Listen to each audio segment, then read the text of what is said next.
Milliardaire revient après 18 ans pour voir son ex-femme et se fige en voyant ce qu'il voit. Le bouquet était trop serré dans la main. Stéphane s'en rendit compte seulement en sortant de la voiture, là sur le chemin de terre, avec le soleil presque sous l'horizon teignant tout en orange. Il déplia ses doigts, regarda les fleurs, marguerites, roses rouges, ces boutons d'or dont il ne connaissait même pas le nom, et se demanda, pour la 10e fois cet après-midi, ce qu'il faisait là. 18 ans. Il était parti avec un sac à dos et une colère qu'il croyait éternelle. La colère s'en était allée. Ce qui restait, c'était une entreprise de la taille d'une vie entière, de l'argent qu'il n'avait jamais imaginé posséder, et un vide que l'argent, commodément, ne savait pas combler. Son nom surgissait aux moments les plus étranges. Quand il signait des contrats importants, quand il regardait les villes illuminées du haut d'hôtel cher, quand il se réveillait à 3 heures du matin sans comprendre pourquoi. Juliette. Toujours Juliette. Alors il y est allé. Il n'a pas prévenu. Il n'a pas envoyé de message. Il n'a pas appelé. Non pas parce qu'il était lâche, bon, peut-être un peu à cause de ça, mais parce qu'il savait qu'elle lui dirait de ne pas venir. Et il avait besoin de venir. Le chemin jusqu'à la maison était le même qu'avant. Cela le troubla plus qu'il n'aurait dû. Le vieux chêne au coin, la clôture de bois bancale qui n'avait jamais été redressée, le chien qui aboyait au loin, au fond d'une cour, comme si le temps n'avait touché à rien, alors que lui-même avait les cheveux moitié blancs et des rides sur le visage que le miroir ne lui laissait pas oublier. La maison empisée apparut au tournant comme un coup. Il s'arrêta. C'était elle, la même qu'avant avec les fissures dans la terre séchée, la vieille porte en bois usée par tant de soleil, le toit de chaume qui nécessitait des réparations, le même chaudron rouillé à côté, la même petite fenêtre qui laissait filtrer peu de lumière. Stéphane était sorti de cette maison en pensant échapper à une petite vie, qu'il allait grandir, construire, conquérir, et la maison était exactement la même, comme si elle l'avait attendu avec toute la patience du monde. Stéphane prit une profonde inspiration, ajusta son costume sombre, qui semblait maintenant une plaisanterie, un costume pareil dans un après-midi de terre craquelée, et marcha jusqu'à la porte. Sa main se serra dans l'air avant de frapper. 1 seconde, 2, il frappa. Le silence fut long, trop long.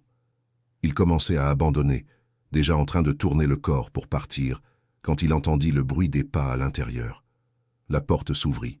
Et Stéphane Rochefort, homme qui avait conclu des affaires devant des salles pleines de gens importants, qui avait parlé en public sans trembler, qui avait perdu et reconstruit des fortunes sans sourciller, se figea tout simplement. Ce n'était pas Juliette qui était à la porte. C'était une jeune fille d'environ 18 ans, aux cheveux foncés, aux yeux marrons, avec cette forme légèrement amendée qu'il connaissait très bien, parce qu'ils étaient identiques aux siens, tout pareil. Elle regarda l'homme en costume avec un bouquet de fleurs devant la vieille porte et demanda, d'une voix qui avait trop d'assurance pour son âge, « Monsieur désire parler à qui ?» Stéphane ouvrit la bouche, la ferma, l'ouvrit de nouveau. « Avec Juliette », parvint-il à dire.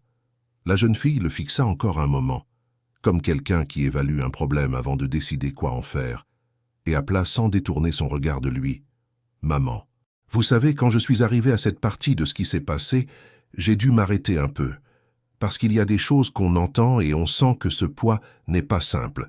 Ce n'est pas juste du drame, c'est une vie entière qui était derrière cette porte, attendant d'être ouverte. Les pas de Juliette vinrent lentement. Cela avait toujours été ainsi. Elle ne se pressait jamais quand elle ne savait pas ce qu'elle allait trouver. Habitude de quelqu'un qui avait appris tôt que se presser apporte de mauvaises choses. Elle apparut derrière sa fille, un torchon encore à la main, et quand ses yeux rencontrèrent les siens, son corps devint aussi immobile que le sol craquelé dehors. Ce n'était pas la surprise, c'était la reconnaissance. Et c'était aussi une chose plus dure, plus profonde, que Stéphane ressentit dans l'échine sans avoir besoin de la nommer. Stéphane. Elle dit le nom comme on constate un fait, sans chaleur, sans colère apparente. Rien que le nom sec dans l'air entre eux. Juju. La fille les regardait l'un après l'autre. 18 ans et déjà ce regard qui sait lire l'atmosphère, percevoir que quelque chose sous la conversation en disait plus que les mots. « Qu'est-ce que tu es venu faire ici ?» demanda Juliette. Il souleva le bouquet, un peu malgré lui, comme si les fleurs allaient répondre à sa place. Elle regarda les fleurs. Elle le regarda et dit « Entre ». Cela le surprit plus que tout ce qu'il s'attendait à entendre. La maison dedans était petite, mais sentait la nourriture, le vieux bois et quelque chose qu'il mit une seconde à identifier. Ça sentait le foyer. Une chose que l'appartement qu'il avait dans la grande ville, avec ses mètres carrés tous décorés, n'avait jamais senti. Il y avait une casserole sur la cuisinière à bois, une table avec 3 chaises, des photos collées au mur avec du ruban adhésif, des hamacs pliés dans un coin, et assise sur une petite chaise en paille, emmitouflée dans un châle marron, une femme de plus de 70 ans que Stéphane reconnut tout de suite. Madame Geneviève, la mère de Juliette. La vieille le regarda avec des yeux qui semblaient tout savoir avant qu'il n'ouvre la bouche. « Stéphane Rochefort, dit-elle, d'une voix qui était presque un souffle, le monde a fait un sacré tour pour te ramener ici. »« Bonjour, Madame Geneviève. »« Je ne sais pas s'il est bon, répondit-elle, mais elle ne le dit pas avec méchanceté. Elle le dit comme on dit la vérité sans détour. » La fille resta immobile près de la porte, les bras croisés, attendant. Juliette posa le torchon sur la table et se tint debout de l'autre côté, comme une frontière. « C'est... » commença la jeune fille. « Chloé. » Juliette dit le nom avec un avertissement dedans. Mais Chloé n'était pas du genre à avaler un avertissement facilement. Elle regarda Stéphane droit dans les yeux. « Vous êtes mon père ?» Le silence qui tomba alors fut différent de tous les autres. Stéphane sentit le sol glisser sous ses chaussures cirées. Il regarda Juliette, et elle le regarda en retour, avec cette expression qu'il avait passé des années à essayer de déchiffrer quand ils étaient mariés, ce mélange de fatigue et de courage auquel il n'avait jamais su exactement faire face. « Oui, dit-il, parce qu'il n'y avait pas d'autre moyen, pas avec ces yeux-là devant lui. » Chloé acquiesça lentement, comme si elle savait déjà et que la confirmation n'était qu'une formalité qui devait être dite à voix haute. « D'accord, » dit-elle, et elle sortit par la porte de derrière, sans rien ajouter. Juliette attendit que les pas de sa fille s'éloignent, puis elle le regarda. « Tu ne savais pas. Ce n'était pas une question. »« Non, » dit-il, « j'allais te le dire, mais tu es partie avant. » Elle dit cela sans drame, sans larmes, sans accusation dans le ton. Ce n'était qu'un fait. Un fait qui avait façonné 18 années entières. Quand je l'ai su, tu étais déjà loin, et j'ai décidé que je n'irais pas te chercher. Stéphane resta à la regarder. La fatigue dans ses yeux qui n'était pas faiblesse, mais accumulation de jours. Les fils blancs dans ses cheveux qu'elle ne cachait pas. Ses mains qui avaient là beaucoup travaillé, ça se voyait sans avoir besoin de demander. « Pourquoi ne me l'as-tu pas dit après ? À un moment donné, pendant ces 18 ans ?» Elle eut un petit rire sans joie. « Parce que tu es parti, Stéphane, pas parce que je t'ai envoyé, parce que tu as choisi. Et je n'allais pas élever ma fille à attendre quelqu'un qui avait choisi de partir. » Madame Geneviève, depuis sa petite chaise, dit doucement, presque pour elle-même, « Elle a bien élevé cette fille. » Et c'était vrai. Stéphane savait que c'était vrai rien qu'en ayant vu Chloé 5 minutes. Cher auditeur, si vous appréciez l'histoire, n'hésitez pas à laisser un like et surtout à vous abonner à la chaîne. Ça aide beaucoup ceux qui débutent. Maintenant, on continue. Les jours qui suivirent, Stéphane ne partit pas. Il loua une chambre dans le gîte communal de la petite bourgade, le seul qui existait, appartenant à une dame nommée Colette qui tenait à connaître la vie de tous ceux qui y séjournaient. Il la laissa poser des questions. Il n'avait pas la force de mentir. Le matin, il se réveillait sans trop savoir quoi faire de sa journée.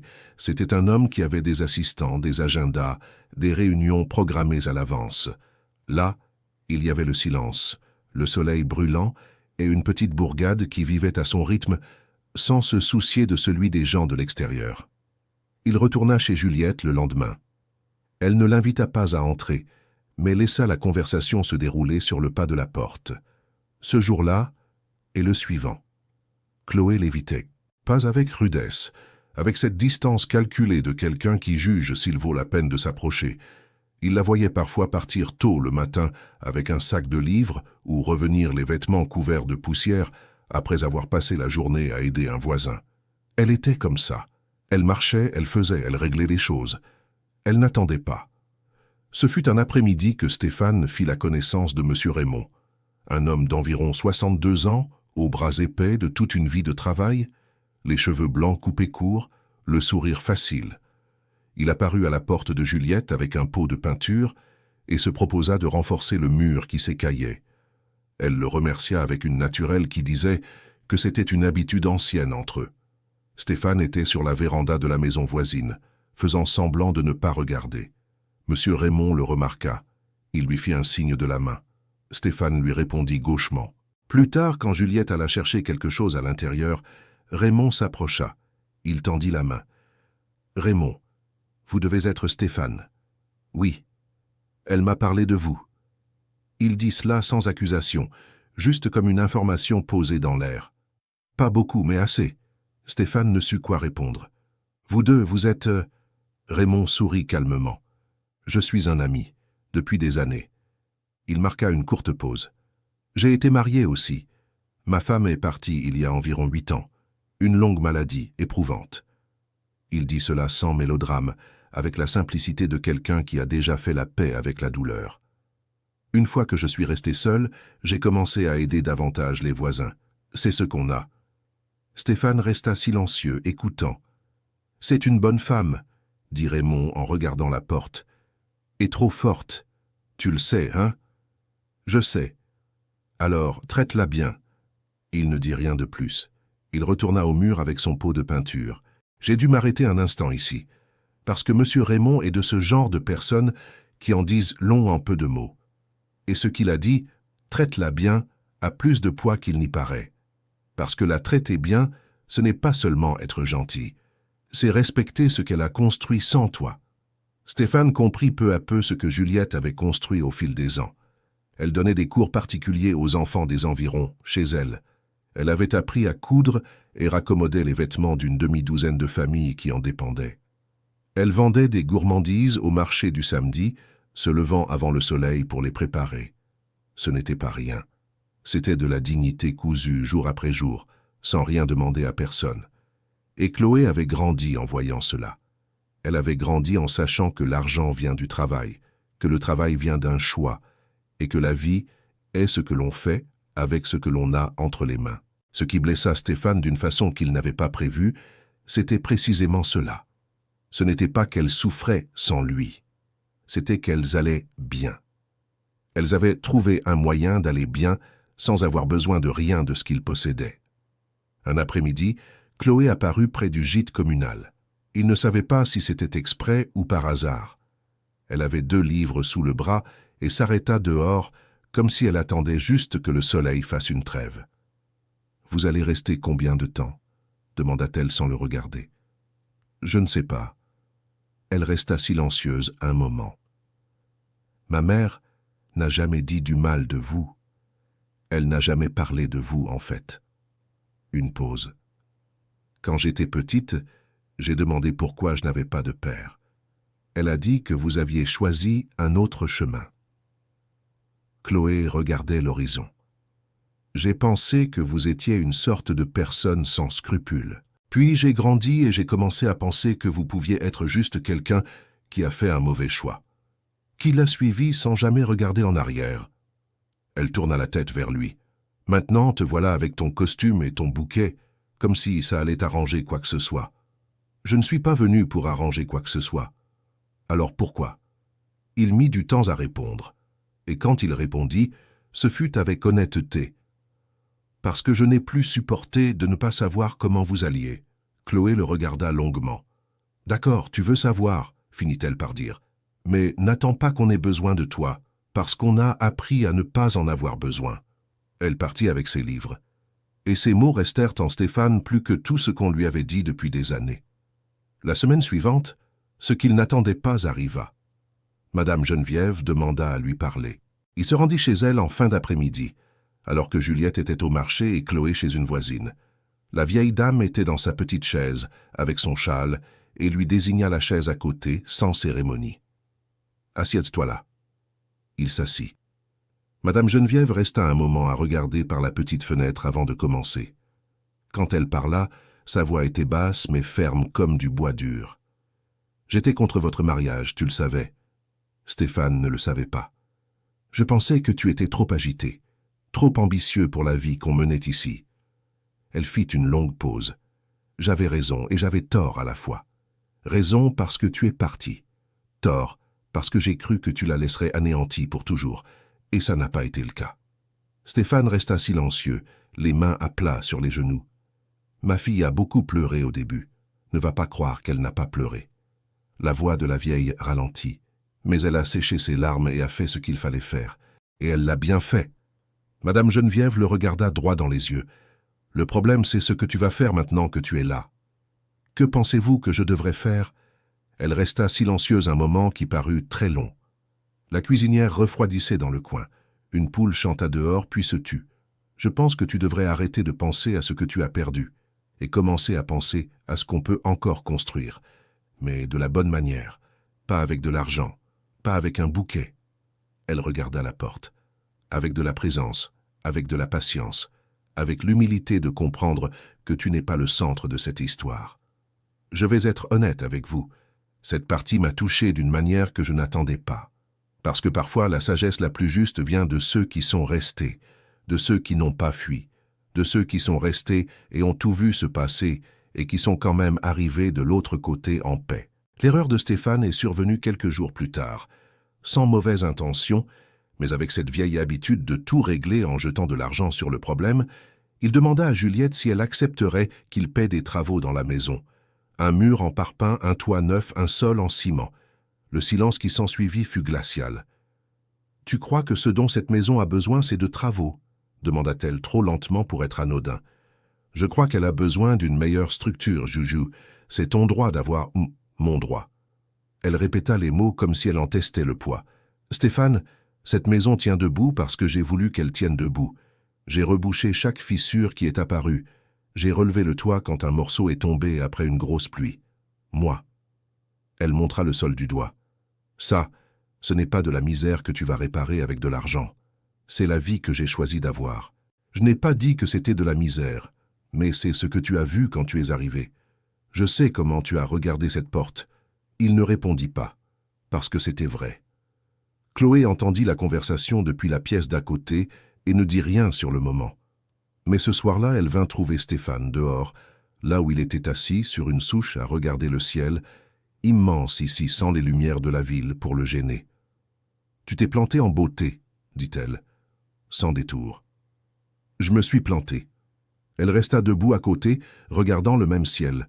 « Ma mère n'est pas pauvre, elle est simple. Il y a une différence. » Chloé enfonça les mains dans ses poches. « Pauvre, c'est celui qui n'a pas le choix. Elle a choisi de rester ici. Elle a choisi cette maison, ce travail, cette vie.